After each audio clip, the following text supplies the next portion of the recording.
Hélas, l'homme se sépara de Dieu. Adam chuta. Et les résultats de sa chute, de cette séparation, ne tardèrent pas à se manifester. Désormais, toute l'imagination des pensées de son cœur n'est que mauvaise en tout temps, déclare l'Éternel, Genèse 6:5. Il semble que le commencement de la chute se soit effectué dans la pensée, dans le domaine de l'âme. La femme vit que l'arbre semblait désirable pour devenir sage ou intelligent, est-il écrit, Genèse 3:6. C'est donc à l'âme que le serpent s'adressa, pas au corps fait de poussière, lequel était alors parfaitement dominé par l'esprit. Il s'adressa à l'intelligence, où il éveilla le désir licite de connaissance, de puissance dans le domaine invisible.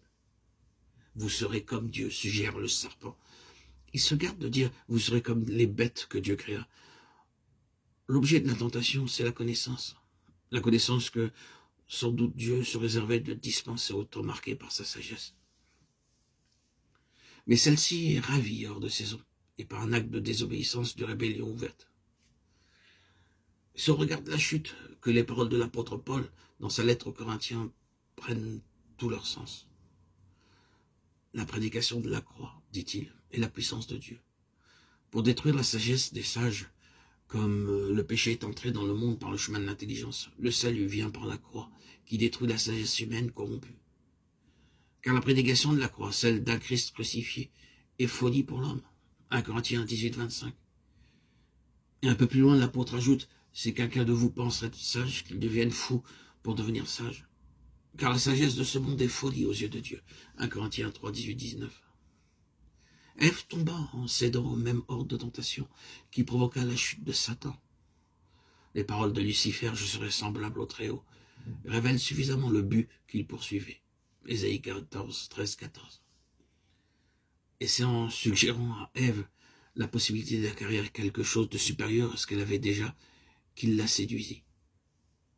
Limitée par un corps d'argile, elle avait une âme susceptible d'apprécier la connaissance et capable de se développer avec l'aide de l'esprit.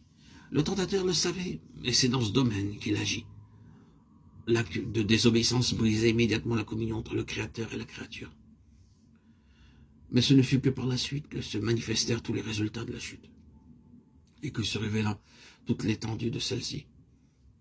Cette intelligence, cette sagesse, pris de la désobéissance qui donnait la connaissance du bien et du mal, ne devait pas tarder à porter tous ses fruits et à précipiter la race dans l'animalité. L'animalité.